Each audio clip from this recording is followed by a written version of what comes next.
Funky, fun, and a little flawed, the Playdate is for art kids and kids at heart. I fell in and out of love with this thing several times over, but by the end I found plenty of games to enjoy, many of which utilize the Playdate's hardware in charming ways. The Playdate is a handheld with a crank that comes packed with new games. Season 1 consists of 24 games that are automatically downloaded onto the console, but there's a twist. They're rolled out over time with 2 games added every week for 12 weeks. Right now, there's no guarantee of more seasons, but people can make their own games for it, and these can be side-loaded onto the console. I'm obsessed with the look of the Playdate. Panic and Teenage Engineering made a device that's truly striking. In addition to the physical look, software details support the playful aesthetic and ethos of the system incredibly well. The wake-up animation has a cute pet robot feel to it, the settings plug into the console before you see them, games are literally presented as gifts you open. All this may seem like fluff compared to the feel of the system and its games, but these aspects reinforce the ethos of both the hardware and software, which is, have fun with it. The D-pad's rounded edges make it unique while fitting the look of the overall console without sacrificing function. The A and B buttons feel like a lovely cross between the new 3DS XL and the PS Vita, and all the face buttons have a nice, subtle gloss to them. Like everyone else, the crank was my biggest question mark going into this. I'm happy to say it's incredibly solid, and the magnetic quality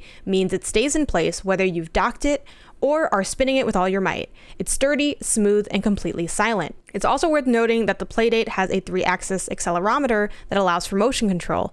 This doesn't come up much across Season 1's games, but it was a true delight and surprise to turn the Playdate sideways to pour a potion into a container. Teenage Engineering describes itself as a company that creates high-quality, well-designed electronic products for all people who love sound and music, and holy cow, did they bring it when it comes to the sound. The volume and clarity of the Playdate had me floored.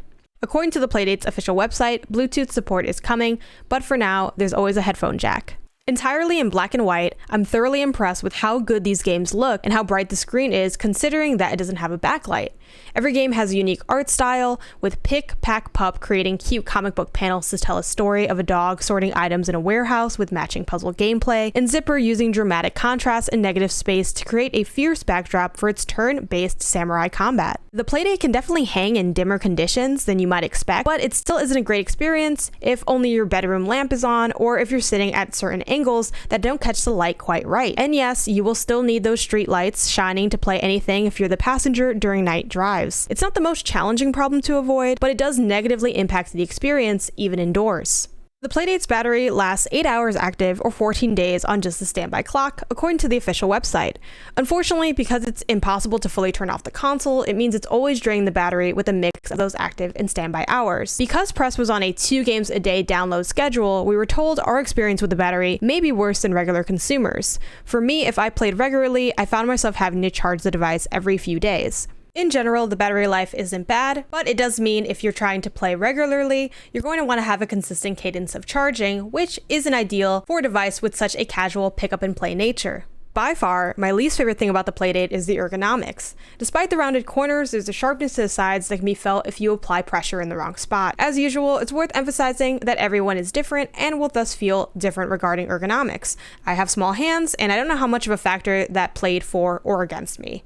My go-to hand position with the Playdate is a sort of cradle method with my pinky holding up the bottom of the device and my index finger at the top, my other fingers holding the back as a counterweight, my right hand shifting between either A and B buttons or the crank depending on what the game calls for. Maintaining this position creates a bit of a claw, but it becomes necessary in games that have a multitask feature of using both the D-pad and the crank, especially if the input has to be quick. These moments were the worst for me. Ergonomic annoyances were a barrier to fully enjoying some games on the Playdate, but it wasn't one that ever felt impossible to break through. Titles like White Water Wipeout require the crank for movement and the D-pad for landing tricks, all while a giant wave is coming for you. It's too much of a pain for me to want to rack up a high score, but I still had some fun figuring it out. When gameplay relies heavily on the crank, I'd hold the console between my left thumb and other fingers, completely blocking my use of the D-pad in interest of support.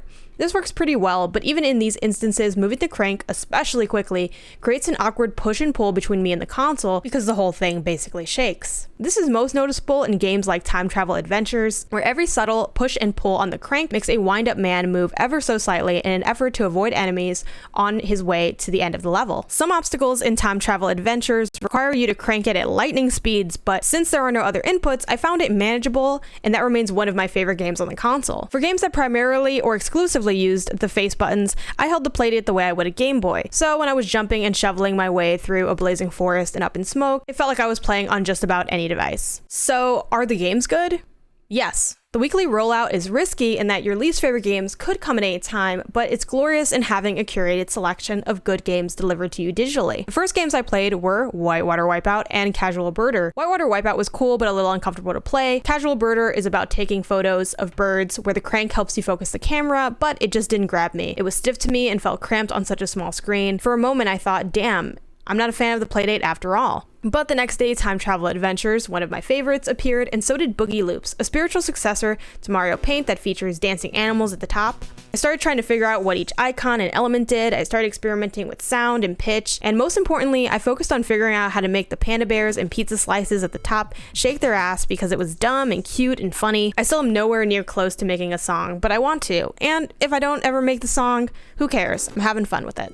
I was entranced by Omaze's minimalist art style, featuring brilliant puzzles that build over time, with the challenge of getting a small ball from its starting circle to the last. Sometimes using the crank to rotate circles or the ball itself. Other times you're dashing with the buttons or changing the rotation direction of nearby areas to avoid traps.